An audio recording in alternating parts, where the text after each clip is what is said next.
Here's Brody Brazil. I promise you what I'm about to share is absolutely a true story. I was simply looking at satellite imagery of ballparks across the country that have parking lots surrounding them. I saw Milwaukee. I thought, hey, that actually would be a pretty good site for a ballpark village, a stadium district, so to speak. I do a little research and realized that literally within the last 2 weeks, a ballpark village was actually being proposed in Milwaukee. I had no clue about this until I thought, it's a good idea. I wonder if they've thought of this. Oh yeah, they're already on this. It's no surprise, actually, when you take a look at the land surrounding American Family Field and what they want to do in Milwaukee. So again, I stumbled upon this, almost predictable. If you just look at the situation, look at the ballpark, look at all the parking lots surrounding it, and you think, I bet you they want to put those parking lots to better use. That has been the trend across the country in Major League Baseball and beyond. This is the satellite view of American Family Field, and just for a lay of the land, you've got I-94 that kind of crosses here up to the north. Milwaukee downtown is that way. Then you've got Brewers Boulevard here, which goes north and south. And so you've got all this land and you've got all this space, which is currently occupied by these parking lots. And you've got a river right here. You've got a waterway, which I don't know the condition of. I'm just looking at the satellite view. I've never been down to that area. But you kind of wonder if the river and that waterway could be incorporated in probably what would make the most sense, like right in there, that area for the Stadium Village, maybe this area as well too. So on both sides of Brewers Boulevard right there, all of that surrounding the ballpark. And by the way, they're currently working on doing some kind of open area plaza out there beyond the center field area and kind of where this overpass is that crosses Brewers Boulevard to more of these parking lots. But yeah, they've got a lot of parking here and all the way out to here. But I think this area right there and this area right there are the prime spots and slots. And I don't know the exact location. I just know what has been presented. I'm about to share that with you in just a second. But I saw this and I was like, wait, that's exactly what they should do. And literally, here's the details of what they're hoping to do. All of this coming via the Milwaukee Sentinel-Journal. The presentation was made by the Wisconsin Professional Baseball Park District Board back on November 6th. So within the last 20 days, easily, as I'm recording this. And by the way, that park district board, that baseball park district board, is comprised of the 5 counties in the region that own 64% of American Family Field. The Brewers own the other, 36% of American Family Field.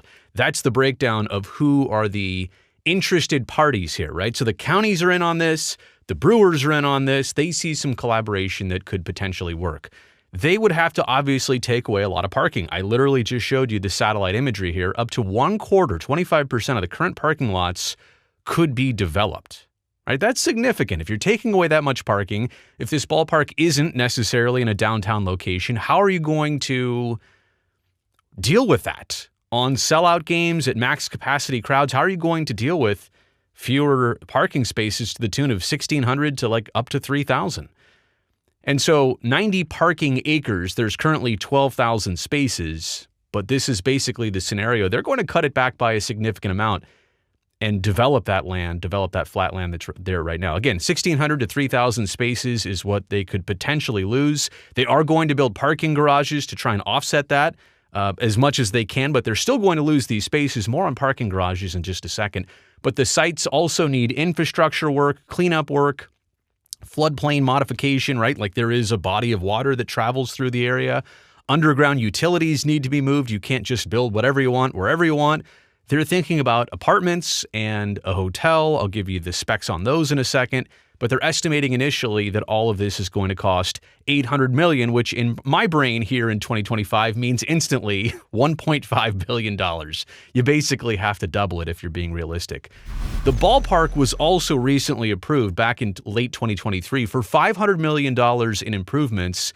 And this is separate from developing the land around it. This is just for the ballpark, which needed, I think, like concrete work and HVAC repairs, a lot of infrastructure work for the ballpark. And it is a retractable roof, so those types of venues and stadiums, they constantly need upgrades and repairs and maintenance. But $500 million in improvements, that's coming from literally the state, county, and city levels all combined. I think the state is giving the biggest amount. The city and county are each giving a certain equal share. But there's a lot of money being pumped into the ballpark. So in a sense, it kind of does make sense that you would do all of this, not at once, but in a similar time frame. You would fix up the ballpark, you would build the stadium village surrounding it, you would make kind of a new experience after, 25 years of American Family Field. It used to be called Miller Park. So they're trying to give it a second life in this location. I do understand that. And there may actually be some benefits to this, which I'll get to in just a second. The presentation came along with a study that was shown in front of the public here. 600 to 1,000 apartments is what they want to build in that range. A 150 to 200 room hotel, anywhere between 38,000 and 52,000 square feet of retail space, and another 20 to 50,000 square feet of office space. Again, these buildings would use anywhere between 25 and 30 acres of, what did I just say, like the 90 acres of parking lots that currently exist, and would cost anywhere between $762 to $821 million. Those, by the way, I mean, those are very random numbers right there. Those are very specific numbers. Why don't you just say 770 to 850? Or honestly, like, let's just call it what it is. 1.5 billion, right? It's got to get up there by the time that any of this actually gets underway. They would add parking structures to mitigate the loss of surface level parking, but overall, it would still be a net loss of parking spaces. Are they okay with that? I mean, I think from a business level, that's a sacrifice that they're willing to make. They're thinking two things. Number one, how many sellouts do we have per year? And they do draw good crowds, don't get me wrong, but how many sellouts do we have? Is there another way to get fans here? And also, what about the 6 months of the calendar year and even all the days of away games? Like, you play a baseball season from, let's call it late March to April. Late March to September, or maybe October if you're lucky. But even those games, those months have road games in between where the team is away. So how do you make use of all those empty parking lots that people are constantly seeing? And I think that is kind of the overwhelming thing with sports teams and government agencies. They're looking at those parking lots saying, yeah, they make us money on game days, but they just sit there for every other day in between. There are some concerns surrounding the soil of these sites, these parking sites, and environmental issues on the sites. They'll have to get all that mitigated and remedied. The stadium and the current parking lots, as of right now, are exempt from property taxes. That's a lot of land to not be collecting any property taxes for what I'm assuming is probably the county surrounding Milwaukee. I don't know if it's the state of Wisconsin, but all of that would change, meaning that if they develop this, maybe the counties are standing to benefit from a lot of property taxes that did not exist before. So we talk about deals that are only beneficial to a sports team. What if this deal is beneficial to the county where they say, hey, this was a site that was exempt from property tax. Now, if you build something like anywhere else, we'll just have property tax. The county will make a lot of money off this. The public will make a lot of money off this. If it really happens that way, and I'm not stating for sure, all of this was a draft, by the way, what was presented. But if it does happen that way, that's a net positive for taxpayers in this area. The team, as I mentioned, is already planning in the planning phase for a new plaza area near Brewers Boulevard and that overpass, which I drew out for you earlier. And I want to give you this quote from Bill Mikens, who is a vice president at Brailsford and Dunleavy. They're an advisory firm to ownership groups similar to the Milwaukee Brewers. Essentially, they're somebody who you hire to get things done, to help guide you through projects, which you're a baseball team. You're not really a construction company, but they're there to help lead you through a process like that. Bill Mikens said this, quote, "Everyone wants to see something happen other than parking lots that sit empty," end quote. And that's exactly what I just said. And again, team executives and county officials, they are looking across the country at empty parking lots saying, how can we better use this? Let's get to my takeaways here, and I'll just state what I think is obvious. The days are numbered for any and every stadium parking lot in the United States of America. Whether it's an arena, whether it's a stadium, whatever it is, if it sits there empty most days of the calendar year, I guarantee that people who are in control of those spaces and plots of land, they are thinking right now, how can I build something here that is a year-round attraction that goes along with the stadium that continues to make money all the other days of the year? It's wasted space right now. It's real estate. And teams love developing real estate. Parking structures, I do think, if we're talking about the future of this, and we're saying, all right, we're going to build parking structures instead of surface level parking, yes, I do agree that getting into and out of a parking structure with traffic can be a nightmare scenario. Parking in general can be a nightmare scenario with like 50,000 people leaving a stadium parking lot. And parking structures do make it worse. However, on all the days of the year, and if this really is going to be a utilized area and a ballpark village where a lot of people are going year-round, a parking structure can actually be great. It provides shade and protection for cars. If you've seen those new automated parking garages where it tells you how many spaces are available on certain levels, they've got the little green and red dots above the parking spaces. I'm assuming across the country that a lot of new parking garages all have that. That's not just here in California, but you get a more efficient parking experience maybe in a parking structure. However, in this case, they're still losing spots even by adding parking structures. I know they're not cheap to build either, and they're not the most beautiful looking things, but you can make a parking structure sophisticated. You really can. I'm not against parking structures. I guess that's the point. You still here have to create a year-round attraction and destination and a place that if you're from Milwaukee, you want to drive out a couple miles west of downtown. You need to make this attractive. And I'll just say my experience of visiting one of the first arena districts that I can remember was in Glendale, Arizona. This is at least a dozen years ago when the Arizona Coyotes were playing at their brand new arena. And it had kind of like not a strip mall feeling to it, but a development, but it was all the way out in Glendale, way out west of downtown Phoenix, way west of Scottsdale, where pretty much everybody else was.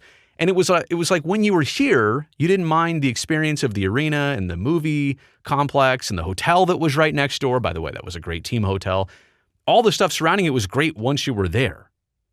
But how many people are going to make that trip to go all the way out there to the middle of nowhere just to be there? And that's the point here. It still has to be a destination. It still has to be an attraction.